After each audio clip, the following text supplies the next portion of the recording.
వ్యాధులు ఈ మధ్య వేగంగా విస్తరిస్తూ ప్రజల ప్రాణాలను హరిస్తున్నాయి. ఈ నేపథ్యంలోనే ఇలాంటి వ్యాధుల వల్ల ప్రజలు భయాందోళనకు గురవుతున్నారు. 2019లో కరోనా మహమ్మారి ఏ విధంగా ప్రజలను భయాందోళనకు గురిచేసి హరించుకుపోయిందో ప్రత్యేకంగా చెప్పాల్సిన అవసరం లేదు.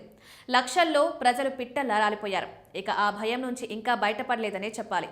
అందుకే ఆరోగ్యం విషయంలో ఎప్పటికప్పుడు అత్యంత జాగ్రత్తలు పాటిస్తున్నారు. అయినా సరే ఎప్పటికప్పుడు కొన్ని రకాల వ్యాధులు ప్రజలను మరింత ఇబ్బందులకు గురిచేస్తున్నాయి. ఇదిలా ఉండగా తాజాగా ఇప్పుడు మరో వైరస్ వేగంగా వ్యాప్తి చెందుతోంది. అసలు విషయంలోకి వెళ్తే అమెరికా, ఐరోపా వంటి దేశాల్లో సబ్క్లెడ్ కే అనే ఒక కొత్త రకం ఇన్ఫ్లుయెన్జా వైరస్ వేగంగా వ్యాప్తి చెందుతోంది. అయితే డాక్టర్లతో పాటు అంతర్జాతీయ మీడియా కూడా దీన్ని సూపర్ ఫ్లూ అని పిలుస్తున్నారు. సాధారణ ఫ్లూ కంటే ఇది అత్యంత వేగంగా వ్యాప్తి చెందుతుండటంతో అటు ఆరోగ్య సంస్థలు కూడా అప్రమత్తమవుతున్నాయి.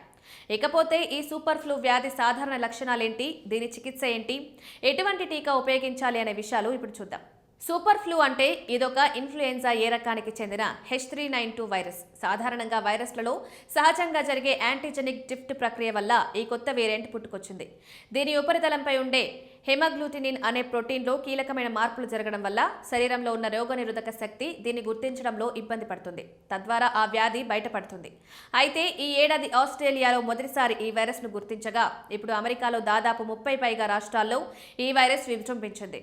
అమెరికాలోనే కాదు, బ్రిటన్, జపాన్ వంటి దేశాల్లో కూడా విజృంభించడంతో మిగతా దేశ ప్రజలు కూడా భయపడిపోతున్నారు. ఒక్కసారిగా తీవ్రమైన జ్వరం, ఊపిరితిత్తుల్లో వాపు, శ్వాస తీసుకోవడంలో ఇబ్బంది, తలనొప్పి, కండరాల నొప్పులు, విపరీతమైన నీరసం, ముఖ్యంగా పిల్లల్లో వాంతులు, విరేచనాలు వంటి లక్షణాలు ఎక్కువగా కనిపిస్తాయి. సూపర్ ఫ్లూ చికిత్స. ఇకపోతే చికిత్స విషయానికి వస్తే ఈ సబ్క్లెడ్ కే వేరియంట్కి పూర్తి స్థాయిలో సరిపోయే టీకా ప్రస్తుతం అందుబాటులో లేదు.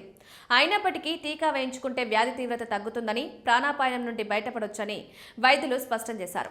అమెరికాలో ఇప్పటికే ఈ వైరస్ కారణంగా 5,000 మంది మరణించినట్లు నివేదికలు చెబుతున్నాయి. ముఖ్యంగా వృద్ధులు, చిన్నపిల్లలు, అనారోగ్య సమస్యలతో బాధపడుతున్న వారు జాగ్రత్తగా ఉండాలి. చేతులను శుభ్రం చేసుకోవడం, మాస్క్ ధరించడం, ఇలాంటి లక్షణాలు కనిపించిన వెంటనే వైద్యులను సంప్రదించడం, సమస్యలతో బాధపడుతున్న వారికి దూరంగా ఉండడం లాంటి జాగ్రత్తలు పాటించాలని ఆరోగ్య నిపుణులు సూచిస్తున్నారు.